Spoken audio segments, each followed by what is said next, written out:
students, welcome in online English class. Beta, bring out your English grammar books.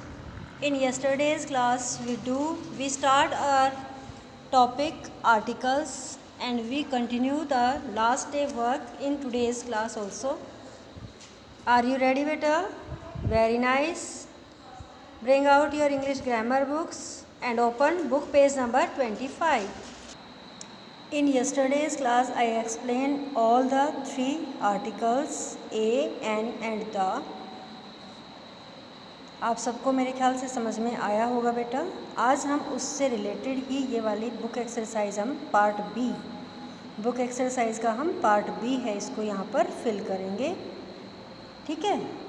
Manish सा an eagle in a case dash eagle escaped from dash case. बेटा हमने ये कल अपना ए हम किसके साथ यूज़ करते हैं, एन हम कहाँ पर यूज़ करते हैं और दा का हम कहाँ पर यूज़ करते हैं, ये हमने अपनी लास्ट क्लास में किया था। दा का यूज़ बेटा हम कब करते हैं, जिस स्पेसिफ़िक चीज़ के बारे में पहले बात हो चुकी है। ईगल का हमारे पास यहाँ पर पहले भी हम यहाँ पर बात कर चुके हैं, तो उसके साथ हम किसका यूज़ करते हैं, दा का यूज़ करता है। उस स्पेसिफ़िक चीज़ के बारे में ही यहाँ पर बताया जा रहा है, इसलिए हम यहाँ ईगल से पहले अपना यहाँ पर क्या यूज़ करेंगे, दा ईगल, क्योंकि इसके बारे में ही बात की जा रही है, यही वर्ड है वो दोबारा यूज़ हुआ है। Escaped from dash case. बेटा केस का देखो यहाँ पर भी पहले यूज़ हो चुका है, तो हम केस के साथ फिर से यहाँ पर ए का तो यूज़ नहीं करेंगे, इसलिए हम, क्योंकि यहाँ पर इसी के बारे में, इस केस के बारे में यहाँ पर दोबारा बात हुई है, तो यहाँ पर इससे पहले हम किसका यूज़ करेंगे, द केस, क्योंकि स्पेसिफिक केस के बारे में ही यहाँ पर बात की जा रही है। In second, Tarun wrote dash letter to his friend. Tarun है बेटा, वो अपने दोस्त को लेटर लिख रहा है, तरुण रॉट। अब ये देखिए हम यहाँ पर क्या फिल करेंगे, ए और एन, क्योंकि लेटर के बारे में पहले बात नहीं हुई है, और लेटर जो हमारा वर्ड है वो हमारा किससे स्टार्ट हो रहा है बेटा, कॉन्सोनेंट और वोवल। हम इस चीज़ के ऊपर ध्यान देंगे ना, तो हमारा जो लेटर वर्ड है वो हमारा कॉन्सोनेंट से स्टार्ट हो रहा है, इसलिए हम यहाँ पर क्या लिखेंगे, Tarun wrote a letter to his friend he posted. अब लेटर उसने लिख लिया है, जो लेटर उसने लिखा है वो उसी को पोस्ट करेगा ना, तो किस लेटर के बारे में बात हुई है बेटा, दोबारा से हमने इसी लेटर के बारे में उसने बात की है ना, तो हम क्या यूज़ करते हैं, किसी स्पेसिफिक चीज़ के बारे में दोबारा बोला जाता है, हमें पता होता है कि ये उसी चीज़ के बारे में बात हो रही है, तो हम क्या यूज़ करते हैं यहाँ पर, the letter. He posted the letter from dash post office. अब पोस्ट ऑफिस के बारे में देखो बेटा, यहाँ पर बात हुई है नहीं, फर्स्ट टाइम आया है, और ये पोस्ट है, ये पी है, पोस्ट ऑफिस है, ये किससे स्टार्ट हो रहा है, लेटर पी से स्टार्ट हो रहा है, तो P है वो एक कॉन्सोनेंट है, कॉन्सोनेंट से पहले हम क्या यूज़ करते हैं, अ, तो हम यहाँ पर क्या राइट करेंगे, from a post office. Tarun wrote a letter to his friend he posted. बेटा लेटर के बारे में बात हो रही है, उसी स्पेसिफिक लेटर के बारे में बात हो रही है जो उसने लिखा था, the letter from a post office.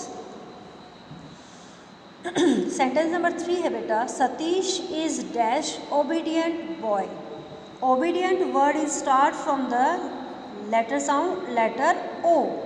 O is a vowel, O is a vowel, that's why we use here, yes बेटा क्या यूज़ करेंगे, an, very good, an, obedient boy. Have you done beta? Yes, very nice. Now come on page number 26. Number 4, I have dash teddy bear. Teddy bear, teddy है बेटा वो हमारा word है, वो किससे स्टार्ट हो रहा है यहाँ पर, T. T is a consonant. That's why we use here a. I have a teddy bear. Dash teddy bear wears dash bow. अब देखिए इस स्पेसिफिक वर्ड के बारे में यहाँ पर पहले मेंशन किया जा चुका है। I have a teddy bear. ये हमारे पास यहाँ पर ये वाला वर्ड है, इसके बारे में दोबारा रिपीट हुई है ये line. Dash teddy bear wears a bow. तो हम यहाँ पर इस वर्ड से पहले क्या यूज़ करेंगे बेटा? The. We use here the. अब देखिए टेडी के बारे में यहाँ पे पहले भी मेंशन किया गया था, इसलिए हमने यहाँ पे क्या यूज़ किया बेटा? The teddy bear wears. अब बो है बेटा, बो के बारे में यहाँ मेंशन नहीं किया गया ना, तो यहाँ पर हम इस बो से पहले बी है, क्योंकि बी से स्टार्ट है, तो हम यहाँ पर क्या राइट करेंगे? अ बो। ओके बेटा? Yes, very nice. Number 5th sentence is dash Ganga flows through India.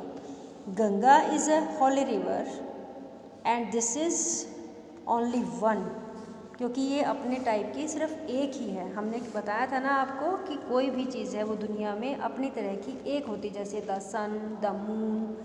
The Ganga is a holy river of India. Ganga है वो इंडिया में से बहती है।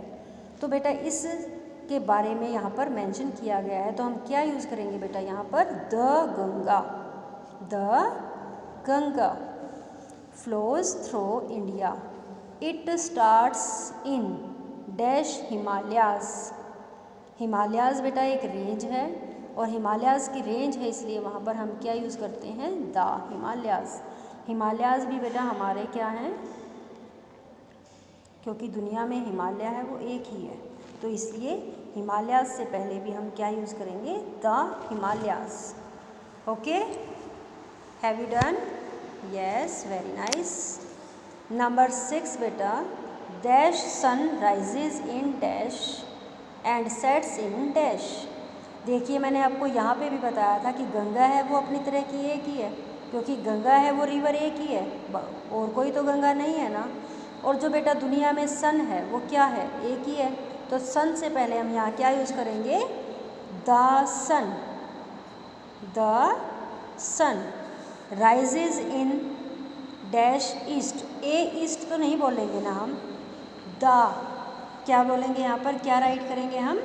इन द ईस्ट, क्योंकि बेटा ईस्ट है जो दिशा है वो एक ही है, और ये स्पेशल है। इसके बारे में हम क्लियर हैं कि हम ईस्ट के बारे में ही बात कर रहे हैं, तो हम यहाँ पर द का यूज़ करेंगे। And sets in west. अब हमने बिल्कुल क्लियर आपको बता दिया कि ये सन है, पूरब से निकलता है और पश्चिम में ही छिपता है, तो हम इसके बारे में बिल्कुल क्लियर टू द पॉइंट बात कर रहे हैं। तो हम इसके बारे में जब क्लियर हैं तो हम क्या लिखते हैं यहाँ पर? The west. ठीक है बेटा? The sun rises in the east and sets in the west. बेटा ये वाली एक्सरसाइज हमने, एक्सरसाइज बी है वो अपनी क्लास में कंप्लीट कर ली है, और आप एक्सरसाइज सी को अपने घर पे फिल करने के लिए ट्राई करेंगे और फ़ोटो क्लिक करके हमारे पास सेंड करेंगे। ठीक है बेटा? Take care, bye.